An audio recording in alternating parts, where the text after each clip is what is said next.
Merci Madame la Présidente. Bon, je ne reviendrai pas sur la question du revirement, parce que c'est aussi un problème en termes de méthode. Je voulais remercier le rapporteur, remercier notre shadow rapporteur qui a vaillamment défendu nos positions avec une difficulté, effectivement, un revirement, un changement de pied sur la question des professions de santé.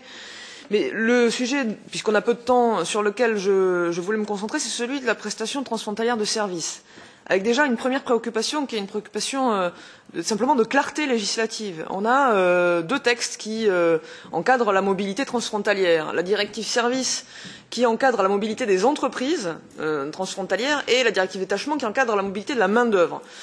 Peut-être qu'on pourrait s'attacher à traiter ces questions dans les textes qui en parlent déjà et éviter d'aller mettre des dispositions sur la mobilité transfrontalière dans la prestation transfrontalière de services dans un texte qui, censément, n'est là que pour éclairer ou clarifier l'interprétation de textes préexistants. Donc, d'un côté, la directive services et la directive reconnaissance mutuelle des qualifications professionnelles. Donc, déjà, sur la question de la clarté juridique, c'est vraiment pas opportun de mettre ces dispositions dans ce texte-là.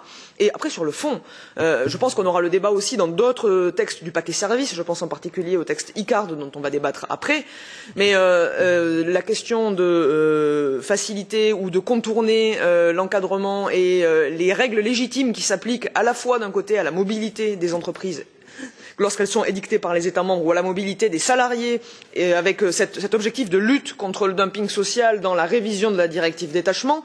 On ne peut pas d'un côté affirmer vouloir lutter contre le dumping social et revoir les textes qui l'encadrent dans ce sens-là et puis au détour d'autres textes ouvrir des brèches de plus en plus grandes. Donc comme l'a dit Sergio et que je soutiens pleinement, ce point-là est un point dur pour notre groupe et j'espère qu'on trouvera une solution parce que sinon ça va être vraiment problématique.